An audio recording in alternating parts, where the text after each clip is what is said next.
What is up, guys? MKBHD here, and welcome to your first look and hands-on of the freshly revealed iPhones for 2018 and 2019. It's now all finally revealed, or more like confirmed of what the leaks told us we were going to get, but it's really nice to actually have the things in person, or officially official. So we got the iPhone XS, the XS Max, and the iPhone XR. And so this video is just going to be all about the iPhone XS and XS Max, and we're going to do a separate video diving into the XR, because I think it's actually worth another look.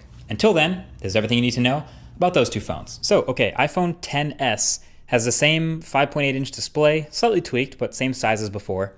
And the XS Max has a gigantic 6.5-inch display. It is a huge phone, but yet it's in the footprint that's roughly the same size as something like the Galaxy Note 9, thanks to the bezels being so thin. So two very different sized phones here.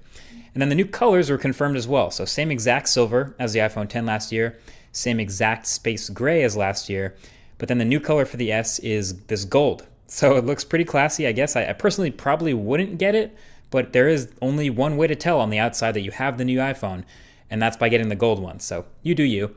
And it's going to be shiny and fingerprinty either way. So basically, the XS is just the same size as the current iPhone X, but it's a classic Apple S update like we've seen in the iPhone before.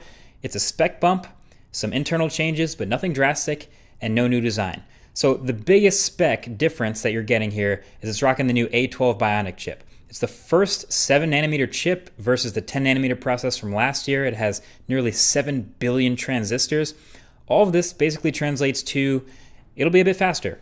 You know, they dropped a couple quotes like it'll be maybe 30% faster, but you'll notice it in things like launching apps and opening and closing the keyboard and transition animations and things like that. But basically, that's definitely something we're going to have to test and see for the full review.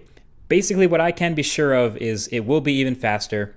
Same amount of RAM, though, as far as we can tell. And then I think the other big internal upgrade for this phone is the camera.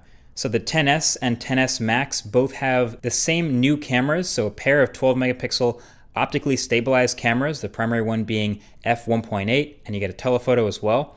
And they're combining these new cameras and lenses with new image signal processing on the A12 Bionic chip to take some seriously impressive photos. Now, obviously the photos and stuff they show on stage are always going to be awesome, but the newness is in this image processing. We all know image processing means a lot when it comes to smartphone photography and getting good images off these smartphone cameras. Like, that's a major reason why the Pixel 2 has been so good. So they introduced big improvements there. There's improved HDR called Smart HDR. There's better low light sensitivity, less noise, and a really impressive portrait mode. Now, in portrait mode, you can go in and edit portrait photos to literally change the f-stop of the simulated bokeh. And it's really good looking. You can see the little lights in the background of the photos changing their blur level. And it's not just getting more or less blurry like straight up. There actually seems to be like a directional blur based on how far it is from the middle of the center of the subject. I was really impressed with it, and I can't wait to play with that more. And then there's a bunch of other smaller stuff. So there's technically a new front-facing camera, still 7 megapixels, but selfies will also benefit from this new portrait mode. And I'm curious, since it's software-based, if it will work with a software update to this year's iPhone X too, because they even worked with the iPhone XR, which only has one lens. Anyway, I'm really into that. And then it's also now IP68 water resistant. Believe it or not, last year's phone was IP67, so we're looking at better waterproofing. You can literally wash your phone off with water if you want to. The speakers are now louder and better. In an impressive way from what I've heard, they do a much better job with stereo audio separation and things like moving back and forth across the screen. And there's now dual SIM support. And then Face ID is supposed to get slightly faster thanks to the A12 Bionic, but probably not drastically.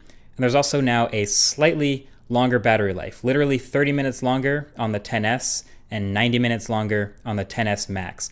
I gotta find out the capacities, don't really know those yet, but they're not drastically bigger. But hey, better is better, I'll take that. And then last but not least, the new prices. It's going to start again at $999 for the XS and $1099 for the XS Max. So that got a lot of us thinking, like, is that enough of a change? Is this a big enough upgrade for some people? Honestly, it's not a most buy for the most people, especially if you have an iPhone X. I think the biggest difference you're gonna get is if you go with the bigger phone, the XS Max, but that thing's gonna be expensive. The 512 gig is gonna be $1449. Like, that's the world we live in now. But if you already have an iPhone X, this isn't some huge must-have upgrade. It's the classic, again, the classic S upgrade Apple does with the iPhone, and I got no problem with that. Between the smaller and larger, I'm definitely more into the larger phone. That's just me. But still, no design changes, same camera bulge on the back, same stainless steel and glass materials all around. The notch didn't get smaller or anything. The bezels didn't shrink, although the notch might feel a little bit smaller on the bigger phone. No 120 hertz display, no Apple Pencil support. It's just a refined upgrade and a new color. We'll have to see if it's worthy or not pretty soon as we work towards the full review. But my gut feeling, honestly, is I'm thinking that iPhone XR might be the real hit this year for Apple. It's a bit different. Like I said, I have a whole video on that in the works right now. That's right, 2 videos in one day, so definitely stay tuned for that. But I'll link to it when it's live. Until then, this has been the iPhone XS and XS Max. Thank you for watching, and I'll talk to you guys in the next one. Peace.